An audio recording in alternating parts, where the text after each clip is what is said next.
Yeah, it's crazy to be honest. Like we just spoke just off camera, I didn't really know about it, didn't really expect it. Found out earlier this week. But yeah, it's cool. I mean, we lost tonight, which is rubbish, and not because it was my 1000th game. Just you don't want to come on the road or go to home and lose a hockey game. This is a huge weekend for us. We really need to turn our form around, and tonight Dundee brought the game and took over and won 4-1, and that sucks. But 1000 games is cool. Yeah, going back to the start.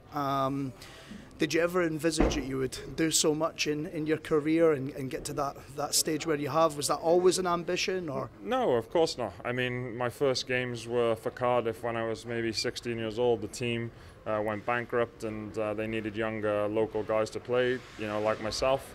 And I did, and I just loved playing when I was a kid. I still love playing now. Otherwise, I wouldn't be doing it. And one season turns into 2 seasons, and 3 into 4, and so on and so forth. And because I still love playing the game, I'm going to keep doing it. And as long as I can still influence hockey games, then I will do. What's your secret to that? Of course, a long, prolonged career that some players don't have the opportunity to do. How have you managed to keep yourself in the position that you're able to do this? Well, I mean, obviously it takes a bit of commitment, obviously support from my wife and my family, those things. Especially now I have a business outside of hockey, and my brother and my dad have, committed to me coming here and them taking a bit more of the slack back in Cardiff.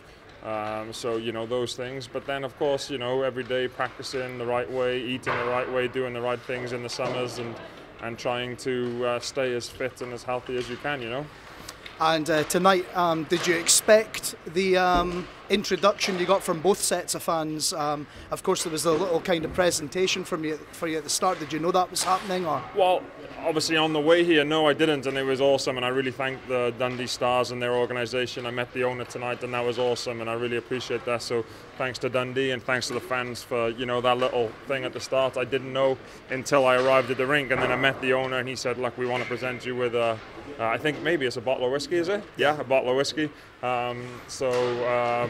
He run me through a few little bits, and it was awesome. And it was really, really nice, really classy from the organisation. Yeah, and I suppose it shows the Elite League fans, you can play for different teams throughout the years, but it's, I suppose, a unique thing in hockey in the UK that all fans do show respect to players when they have these poignant moments in their career. Yeah, no, that's awesome. And that, like you say, obviously the fans here support Dundee, fans in Nottingham support Nottingham, so on and so forth. But really, we're all here just to enjoy the game of hockey, and we want to win. Dundee Stars fans want to win. And tonight they clapped for me for 5 minutes, and it was awesome. And I really thank them for that.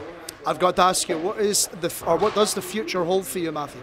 Well, at the moment, obviously we're here. We're in the middle of the season. We need to pick up our form and start winning hockey games for Nottingham. But I know, like after hockey, when that finishes, I'm going to be back to Cardiff and on the building site, or maybe not on the building site, managing the company. So I've already sort of pre-planned my future and life outside of hockey. And I think actually the COVID sort of lockdown season where we didn't play at all kind of prepared me for what it will be like in the future. But for now, I'm still loving playing, and I want to get through this season, hopefully win some more silverware, and then we see what next season. And it's a cliche, but I'm just going to take it one season at a time and see what happens for me.